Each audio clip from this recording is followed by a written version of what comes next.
Hello everyone. Justin with Deep Dive Stocks here again, making quite a habit out of this. Today we're going to be doing a quick market dive since I just did the one longer video that goes a little bit more into how to work with LDPM and LDPS. So today we're just going to piggyback off that, but in a little bit more of a snappy sort of get in, get it done sort of way. So, what do we got? That's not it. Okay, how do I get you down? They changed it. Why did they change the UI? Alright, we'll just do this. That's not even a real bot. Oh, it is? Oh, well. Why'd they change the UI? Okay, this isn't about that. We're doing something else. Alright. So, this is ES Features from... Well, I think I already have it replayed, maybe? Yes, because I wanted to look at, last time we looked at how Bitcoin had done this shindig.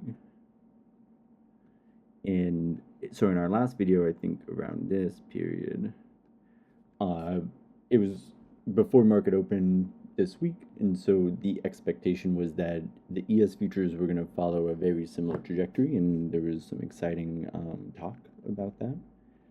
And if we go back to the futures, it looks like that's almost exactly what happened, right?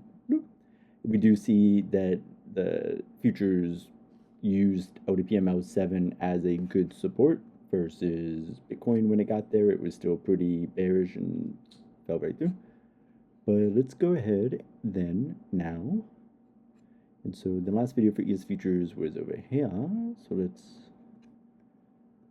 look at how things progress. So, like we said when we were here last time, that things were bullish, but we did a little bit flow into the bid. We had just, at that time, we'd seen kind of what happened with Bitcoin. So I guess we'll do 5 and let's see how it goes. So we got that bearish liquidity. So now you know we're most likely going to test that next support, which we did. Kind of cling to it for a little bit, but with that bearish liquidity, the outlook is always gonna most likely test that support. Looks like midway through, we actually little change of course. We turn bullish, start moving up, but another change of course. We get to that LDPML6 resistance. With that bearish liquidity, we fell through. So like in this period, I'll pause it here. So like if we were hanging out here, you know, we're watching it in real time. The most likely outlook is that we're gonna bounce, but we see that it kind of broke some ankles, went to test the support, failed. And so this would have been a really annoying time, unfortunately, right? But we see that then it goes back to bearish, so we know we're going to test that support. And then as it sort of bounces from that support, things turn bullish again, so we know we're going to go to that next support up. This time it actually does move above, but spot keeps going down, but that's fine because LDPS is saying things are bullish, so we know most likely that it's going to test that support, bounce up. And so here the trajectory and the projection would indicate that, okay, so we're bullish now. We've kind of been bouncing back and forth, but we still have now the expectation that we're going to move back up to that next resistance. So we're moving. We still got that bearish liquidity, bam. So now we're at that resistance. We've crossed over it with bullish liquidity. And that's where we are now, actually, it turns out. Cool. So that's some pretty bullish stuff, right? So we're in that pre-market time now with bullish liquidity. We have that support right here at LDPML6. So if spot does need to test down before another bounce up, it's at least not too far away. We see that there's no ceilings up above. And so this is a pretty relatively bullish outlook for the 15-minute on the ES futures. We could see how we kind of worked our way down. This would have been definitely a little bit of an annoying period in that pre-market time, but you know, sometimes the market moves and you gotta move with it. So pretty cool. So I figured we would look at that. So now ultimately we have bullish outlooks. We have liquidity's bullish. We moved above that support there at LDPML6. and it's right there even if we need it. So, but as long as LDPS keeps painting these bars green for bullish support, up is the name of the game. So then if we move over to Bitcoin, we see a similar view. We could even, I think since Sunday, so just pop it here or something. This is the last time we saw. So we have bullish, we're testing support. What ends up happening? So we do get little flashes of bearish, so we know we're gonna test, we're probably gonna now definitely test that support, move through it, we're still bearish. We're moving at 5 times, or 3 speed this time. So we got that bearish, bearish, bearish, big bearish.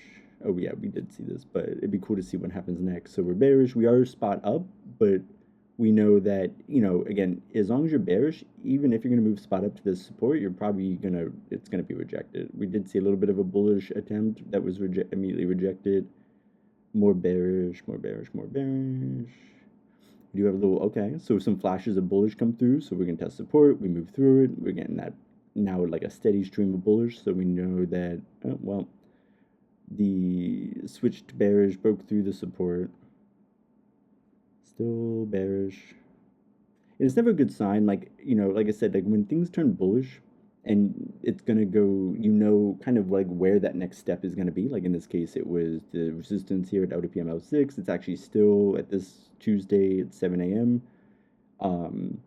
And so, you know, you can see that if it really doesn't make it, like if it starts kind of like, you know, the steam starts puttering out, it's usually not a good sign because for those really nice successful moves, you want that like bullish liquidity, and you kind of just want spot to just, it should be essentially beelining it for that next resistance or support, or you start to get concerned that the